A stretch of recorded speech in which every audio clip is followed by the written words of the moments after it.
It is my great privilege to reciprocate by warmly welcoming His Excellency the Chancellor.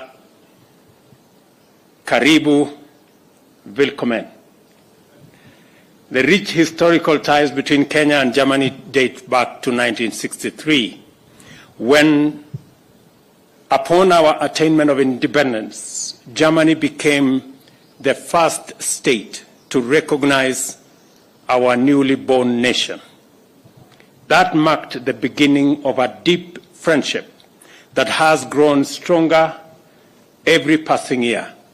Our common values and cooperation in diverse spheres of endeavor, including energy, climate action, agriculture, health, trade and investment, and education, have marked our bilateral development. My recent visit to Berlin in March and the Chancellor's return visit today have taken place at a time when our two countries are commemorating 60 years since the establishment of diplomatic relations. The Chancellor and I have had fruitful discussions, and we have exchanged views on the strategies and pathways through which we can deepen the excellent relations between our two countries. I have taken time to brief the Chancellor of the government's progress in improving the business environment, which has made Kenya significantly more attractive to German investors. I encourage the business delegation, which is here with us, which has accompanied the Chancellor, to explore and exploit the huge untapped investment opportunities in Kenya. I also invite them to take advantage of Kenya and Nairobi's natural geostrategic advantage and use our capital as the gateway and hub for their regional and continental investments. I assure the business delegation, on behalf of the entire German business community, that Kenya will support German investors with incentives to engage successfully in investment opportunities in our country. In our meeting, the Chancellor and I have agreed on a number of issues. The Chancellor and I have discussed in detail employment opportunities for professionals, skilled and semi-skilled Kenyans in Germany, a matter of equal great interest in meeting Germany's huge labor requirements. I have urged my good brother Chancellor Scholz to review and ease immigration laws, and I am very confident that they are well underway to enable Kenyans find employment in Germany.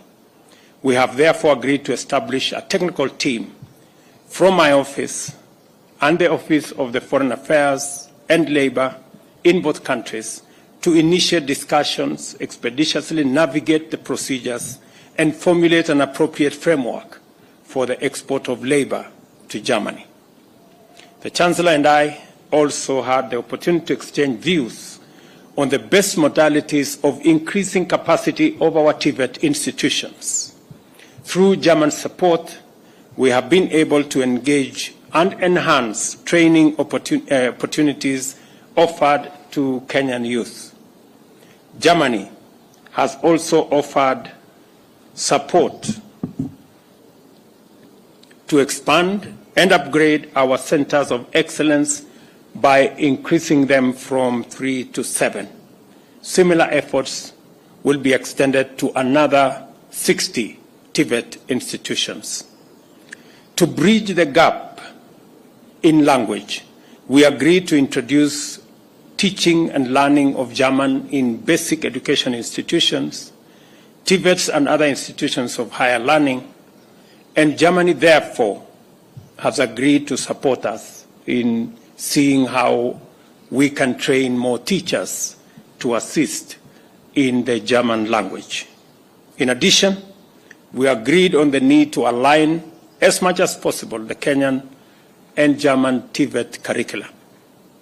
In other discussions, we further agreed to establish a twinning institutions framework for pairing our TVET colleges with selected TVET colleges in Germany. and thus facilitate the anchoring of labor migration from Kenya to Germany upon graduation. Chancellor Schulz and I have also agreed to expedite the establishment of a framework for robust exchange programs between Kenyan and German MSMEs. As you are aware, MSMEs drive both the Kenyan and German economies. What we seek is synergy to enrich learning and grow the economy from the bottom up. Germany has agreed to enhance the capacity of the Financial Inclusion Fund, the Hustler Fund, to increase affordable and easy access to credit for unbanked MSMEs at the bottom of the economic pyramid. Kenya is Germany's most important trading partner in East Africa. However, the trade balance is in favor of Germany. I have therefore called on the Chancellor to review tariff barriers and to allow Kenyan products to enter the German as well as the European market. The Chancellor has been a big champion of assisting Kenya in concluding the economic partnership agreement between East Africa and the European Union. And Mr. Chancellor, I want to tell you Kenya is eternally grateful for your personal intervention on this matter. Our grid is 92% green, and our commitment is to achieve 100% green energy by 2030. While our current grid is 3 gigawatts, the potential is huge, and our ambition is to make a quantum leap to 100 gigawatts by 2040. Germany has been a steadfast partner in our renewable energy journey. And I express my appreciation, Mr. Chancellor, for your reaffirmed commitment towards increasing the capacity of the Olkaria geothermal station and the general investment in our renewable energy space. On the existential climate crisis, we shared our concern of the effects of climate change on livelihoods, communities, and nations. We underscored the urgent need for concerted efforts to reverse the effects of climate change. In this regard, we agreed to work together in the search for solutions and deepen our collaboration in climate-resilient development and renewable energy, including production of green hydrogen and sustainable agriculture, including production of green fertilizers. Additionally, I emphasized the need to move beyond the debate on adaptation and loss and damage and to engage in a candid conversation on climate finance and investment, which would unlock our potential for green growth. Equally, the current international financial system is inadequate in dealing fairly with multifaceted global crises, including recovery from the COVID-19 pandemic, the climate emergency, and the debt crisis in the global south. I therefore urge the Chancellor to support the reform of the international financial system. This system must recognize our potential and ensure a win-win outcome, providing access to affordable, adequate, and sustainable financing that is delivered in a timely manner. As part of our effort to establish a common African position on climate change, at COP28, Kenya will host the Africa Climate Action Summit between the dates of the 4th and 6th of September this year. I am pleased to inform you that as a friend and partner, Germany has committed to support the summit with a financial contribution and with technical support. And Kenya has also confirmed its official joining of the Climate Club initiative, which calls for the expeditious implementation of the Paris Agreement at the invitation of Germany. Your Excellency, Kenya now formally joins the Climate Club at your invitation, and we intend to be a robust player in that space. We also had an opportunity to discuss regional peace and security and shared our concerns regarding the unfortunate events in Sudan and their spillover effects to the region. We agreed on the immediate need for unconditional cessation of hostilities and humanitarian aid access and protection of civilians. We underscored the need for the international community to support Kenya, IGAD, and the African Union in the ongoing efforts to resolve that conflict. I urged Chancellor Scholz to use his voice and Germany's influence in various platforms, including the EU, the G7, G20, and the UN, to focus global attention on the forgotten conflicts in Africa in general and especially in the Horn of Africa. On Ukraine, Kenya has consistently underscored the principles of United Nations Charter, which calls for respect for territorial integrity, sovereignty, independence, and a peaceful resolution of disputes. We have also repeatedly called for the end to the conflict and a return to the path of peaceful resolution through dialogue. To strengthen and solidify our relations between our two countries, we have agreed to explore a new phase that will be anchored on a strategic bilateral partnership framework. I wish to thank Chancellor Scholz for engaging candidly in the spirit of goodwill and commitment to enhance mutual benefits. I also take this opportunity to once again express our collective appreciation of his very warm visit. Finally, I affirm Kenya's commitment to deepen and strengthen relations with Germany and look forward to many more engagements in future. I thank you. My good brother, welcome.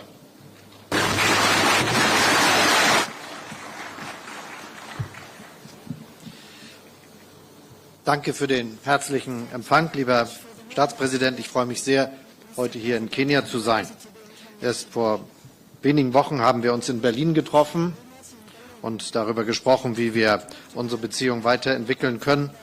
Und das ist nun mein erster offizieller Besuch in Kenia und das in einem sehr besonderen Jahr. Kenia feiert 60 Jahre Unabhängigkeit. Und die Bundesrepublik Deutschland war das erste Land, das 1963 die Republik Kenia offiziell anerkannt hat. Daher feiern wir in diesem Jahr auch 60 Jahre diplomatische Beziehungen. 60 Jahre diplomatische Beziehungen, die eine gute freundschaftliche Zusammenarbeit geprägt haben und die auch die Basis sind für das, was wir uns für die Zukunft vorgenommen haben. In den 6 Jahrzehnten haben wir das bilaterale Verhältnis weiterentwickelt, haben in multilateralen Foren zusammengearbeitet, aber vor allem auch die Freundschaft zwischen unseren beiden Völkern und Gesellschaften vorangebracht und dafür Sorge getragen, dass unsere Beziehungen wirklich partnerschaftlich sind. Deshalb ist es auch richtig, dass wir jetzt unserer Partnerschaft einen mehr strategischen Rahmen geben wollen. Unsere Unternehmen sind gut vernetzt. This is also reflected in my business delegation that is accompanying me on this visit. I am also delighted about the close cooperation in economic issues that is reflected in many topics we have discussed today that you mentioned, but that are also linked to the your willingness to work with us in the framework of the Compact with Africa, because it is an important topic for us. It facilitates trade, it facilitates investment by companies. And we also are talking about the question of protecting our environment and fighting man-made climate change. We are united in our ambitions, and I would like to explicitly say that Kenya truly has made substantial progress, is a true leader compared to many other countries in the world. So I am absolutely delighted about your willingness to become a member of the International Climate Club. This is an important step, because if we are to reach our ambitious goals to stop climate change, it will only succeed if we work together and make sure simultaneously that we are doing this together, and that our different pathways that we have will be in context, will be related, and will lead to the same goal. In March, you participated in the Berlin Energy Transition Dialogue in Berlin. You have highlighted once again the important role of Kenya in the fight against climate change. Thank you very much for that. These are really topics that unite us, and it's not a coincidence that I will be visiting the geothermal power plant in Naivasha. As I was told, it's the biggest of its kind in Africa, and this illustrates once more that Kenya is a truly inspiring climate champion. More than 90% of Kenya's electricity already comes from renewable energy sources, and by 2030 you are to reach 100%. This is truly impressive, and it is also one reason why Kenya has such appeal both in Africa and beyond. Last year, we have agreed to establish a climate and development partnership in which we step up our cooperation in the areas of renewable energies, hydrogen and drought resilience in agriculture. We will also make additional funds available for that purpose. I am impressed by Kenya's preparations for hosting the Africa Climate Action Summit, a summit you will be hosting, and Germany will be supporting Kenya with our technical means and also financially. The conference highlights Kenya's leading role in climate action, and it is also an event that will lead the way up to COP28, a truly remarkable and important event. There is also potential for enhanced cooperation in the field of labor migration. Germany wants to offer more legal pathways for migration for those who wish to work in Germany, and at the same time we aim to reduce illegal migration. This is a win-win situation for all countries involved. We see a great potential for orderly, skilled labor migration from Kenya in many fields of our economy. Kenya is a solid democracy. This is why your country is a stabilizing actor in a truly troubled region. We very much appreciate what Kenya has achieved in terms of mediation efforts in the last year, and also in the current situation. It is continuing to show in many ways in its region that it is committed. This is especially true with regard to the situation in Sudan, that is, of course, very concerning to us and many others. Many Sudanese people have taken to the streets over the last years, risking their lives. They have stood up for democracy and freedom, for a transition, moving from military structures to a civilian structure. So the army and the RSF must end their military struggle for power, which happens to the detriment to the people of the country, which leads to violence and destruction. There needs to be a transmission to a civilian government, and we are grateful for Kenya's commitment in this regard. Let me highlight it once more. We will do everything we can also to support the initiatives that have been taken. And also elsewhere, Kenya is committed. I said it before, in Somalia, Ethiopia, the Democratic Republic of the Congo. These are indispensable efforts of support that we greatly appreciate and that we're happy to support. I am deeply convinced that initiatives for peace and stability in Africa, led by African states themselves, will only gain in importance. They are very relevant. And just as Kenya, we count on developing a multilateral world in which nobody tries to shift borders, in which the rules of international order are accepted on the basis of the United Nations Charter and the international law. This is why it is very important for us and so significant that we raise our voices when international law is breached. And the Russian aggression against Ukraine is a breach of the international peace order and a threat to peace and freedom, not only in Europe but across the globe, because it means that borders might be shifted with the use of violence, but this would lead to a world that is more insecure. So we need to insist that things have to be done differently. We want to help strengthening our cooperation, move forward with global governance, and of course it is also important for us that African states are better represented and are given a stronger voice. Germany therefore supports the efforts for permanent African seats on the United Nations Security Council, and we also support a formal seat for the African Union within the G20. Thank you very much.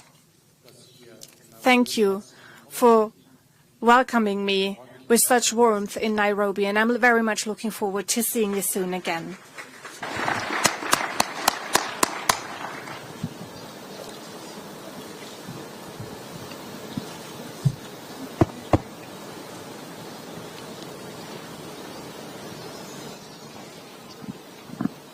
Who is leading?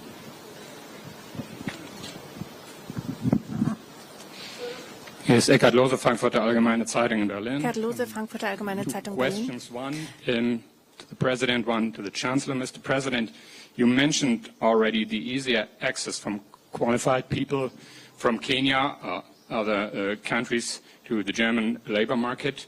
Germany is negotiating agreements that, on the one hand side, will make it easier the access to Germany. On the other hand side, once those countries where asylum seekers come from with no perspective to stay in Germany should take these asylum seekers back. Is this going to work? Und eine Frage an Sie, Herr Bundeskanzler. And one question to the Chancellor. How big is the threat that the conflict in Sudan might spill over and lead to new migration movements towards Europe and Germany? Thank you. Thank you very much. As a country, we believe in the rule of law. And whatever Germany is doing to put together a legal regime that allows legal immigrants, people of good standing, to access opportunities for employment in Germany is a very welcome development for us in Kenya. We do not find that there is a contradiction at all in demanding that those who are illegal, those who are not good, should be repatriated to wherever they came from. And therefore, our position, and we have discussed this with the Chancellor, is that while you open opportunities for Kenyans to work in Germany, and the Chancellor was gracious enough to tell me that there is an opportunity for close to 250,000 people to work in Germany from different countries. We would value that opening, but we would also undertake that any persons from Kenya who do not measure up to good standing and are against the law in Germany, they would be returned back to Kenya. We have undertaken that position. Schönen Dank für die Frage. Thank you very much for your question. Das, was uns am allermeisten gegenwärtig umtreiben muss, dass es eine große Fluchtbewegung gegeben hat, vor allem in die Länder der Region. Und das ist ja etwas, das unverändert stattfindet.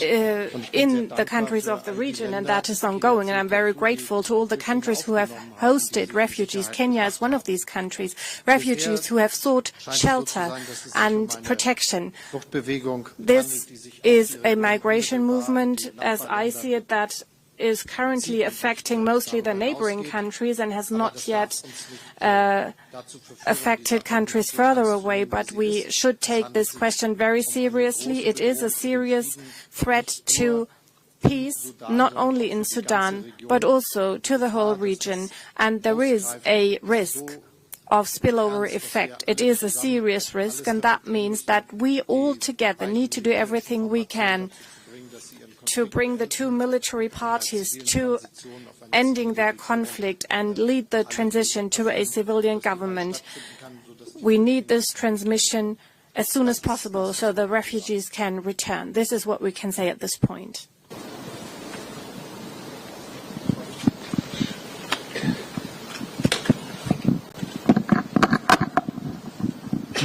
Anna Lehmann, Taz, Berlin. Annalena Taz, You Berlin. mentioned the climate partnership with Berlin, which was renewed and expanded during your stay in Berlin 1 month ago in order to produce green energy, green hydrogen, green fertilizer, and so on. When it comes to investments, there's large investments needed in Kenya. You mentioned this. What do you expect in this, in terms of investments from the German economy? And what could German politics do to motivate enterprises to invest here in Kenya? Und zum Thema erneuerbare Energien. Concerning renewable energies, Mr. Chancellor, a question to you concerning renewable energies. Your government adopted a law that says every new heating system installed starting in 2024 needs to be powered with 65% of renewable energy sources. We hear more and more voices from your own coalition that the obligation to change a heating system in this way should be amended. Do you think that this law should be changed? Do you think that the timeline should be shifted for a year? And the Parliamentary State Secretary at the Ministry of Economics is much under pressure. Does the Minister of Economics have to ask for his withdrawal? Thank you very much. Ask him to step down. It will not be the first time for us to work with Germany on our renewable energy space or the geothermal space or the green space. We have a long history of working with German technology, German investment in our renewable energy space. In fact, our 92% of renewable energy in our grid today, there is substantial contribution by German technology and German investment. And therefore, the new level of investment required for green energy, for hydrogen energy and hydrogen technology, for fertilizer and the new scale-up will just be a second phase. We are in discussion with our German brothers and sisters to leverage on their technology, to leverage on their investment, to grow the space that will eventually take us to hydrogen technology, to ammonia, and to fertilizer manufacture using green energy. And one more thing, when you say that what would German politicians do, is again the whole conversation about climate financing and green growth. We have huge resources of green energy potential, hydro, wind, energy, geothermal in the African continent and in Kenya. A new negotiated international financing mechanism that clearly articulates and responds to the huge opportunity for green energy from Kenya and from this continent would be a very welcome conversation. And therefore, aside from having a conversation about adaptation, mitigation, loss and damage, it is our considered view that politicians should now move the conversation to the space of climate financing and climate investment, because we believe that there exists greater opportunity in that space than even in the other spaces. And that is why we are asking as a continent, and we are consolidating our position, and it is the reason I have called for the Africa Climate Summit in September, so that we can package our assets and the opportunities that exist for financing and for investment. We are going to have a big conversation, and we hope that German politicians can support in the whole space of carbon trading, carbon financing that will inform financing going into the future. Thank you. I just would like to underline that this is really true. We have to work together, and there is a good business environment here for investing into technologies that are important for fighting against climate change. My personal perspective is that a lot of the technological advantages we developed the last years and decades could be used all over the globe. And we should really understand that our biggest aim must be that there is a growth of wealth in many countries of the world, that they are looking for having a similar standard of living as we have it in Europe or in the north of America, for instance. But doing so, it means that we give the chance that this is happening not with using fossil resources, but with using the possibilities coming from renewable energies, for instance, and new technologies.